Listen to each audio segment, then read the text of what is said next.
Saffron Skies and New Beginnings by Rita Bradshaw.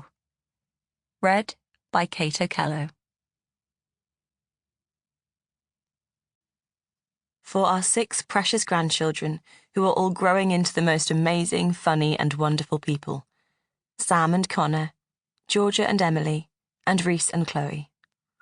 I hope you know that you're all the light of my and Pappy's lives, and that we love you all the world and bags of sugar. And my lovely granddogs, Lily, Topsy and Yoshi, and the much-missed Bailey.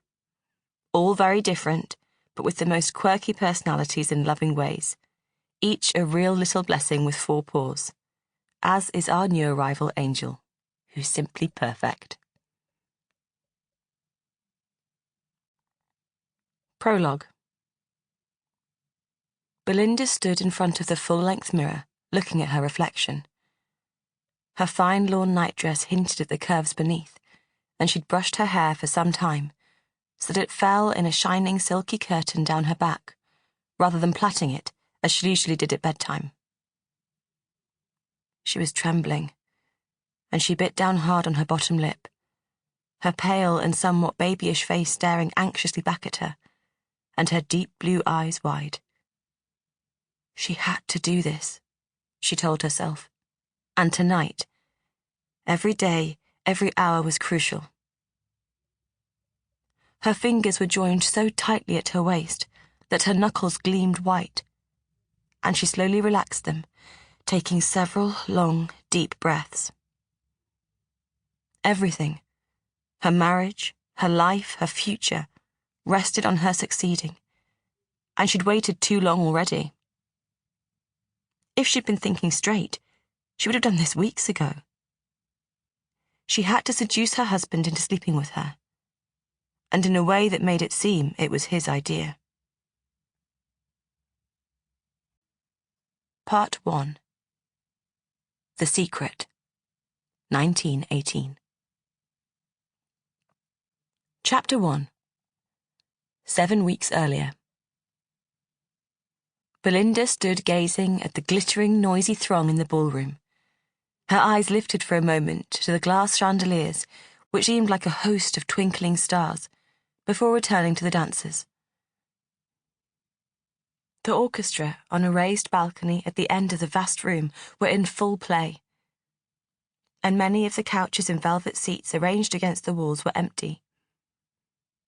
There was a feverish gaiety pervading the atmosphere tonight, she thought, as she watched a group of ladies she vaguely knew pass her, laughing and talking loudly, in what she considered a most unseemly manner, and taking great gulps from their wine glasses. Of course, everyone would be excited with it being Armistice Day, and the end of the war, when the guns had boomed out all over the country at 11 o'clock, and the church bells had rung. Crowds had poured out of the offices and shops and factories to sing and dance in the streets. Archibald had been in Newcastle, and he'd returned saying strangers were kissing in doorways, and he'd been grabbed and hugged by several folk on his way to the railway station. He didn't hold with such behaviour, and had appeared distinctly ruffled when he'd come home. She glanced at her husband, standing stiffly at the side of her.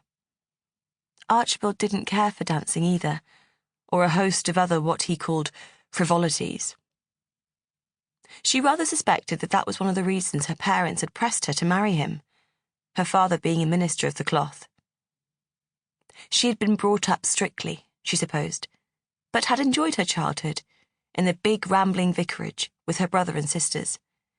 And as her father had been wealthy in his own right, they had wanted for nothing, and had some influential friends in County Durham, Archibald being one of them. It was 5 years after his first wife had died that he'd asked for her hand in marriage, and her parents had immediately given their consent. She'd had very little to do with it. The fact that Archibald was 30 years older than her hadn't concerned them. It was an important step up the social ladder. Her father had informed her coldly when she tentatively mentioned Archibald's age, and she ought to be grateful that a fine man like Mr. McFadyen had noticed her. The gratefulness on her part had lasted for a while after the wedding and honeymoon in Paris. Sample complete. Ready to continue?